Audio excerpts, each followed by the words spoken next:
Pag-usapan naman natin about Article 2. Mga tanong tungkol sa umano'y hindi may paliwanag na yaman ng Duterte. Mga issue about sa SALN at iba pang usapin sa mga pinansyal. Katanungan na dapat masagot.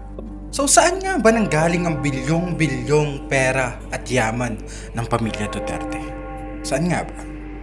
At bakit hindi tugma o kulang ang mga deklarasyon sa SALN? Bakit? At ito pa, at may mga bank accounts na at mga investment na hindi na deklara. Ano bang tinatago nyo?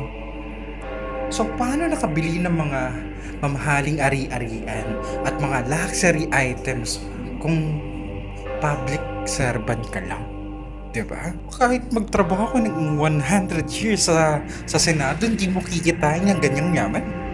So, sino yung nasa likod ng mga pinansyal at transaksyon? Teka, totoo nga ba talaga yung war on drugs ni Duterte?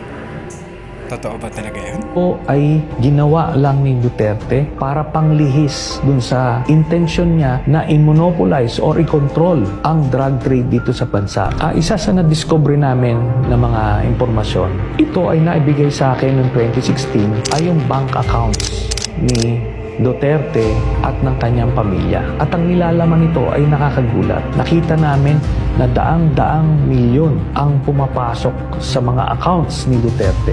Joint account si Sara Duterte at si Pangulong Duterte. Every 6 months, may pumapasok na dividendo galing kay Sammy Uy papunta sa accounts ni Duterte, ni Sara, Baste, Pulong at Hanlet. Lahat ito tumototal ng 40 to 55 million every 6 months. Buong pamilya ng Duterte ay kumikita sa illegal drugs.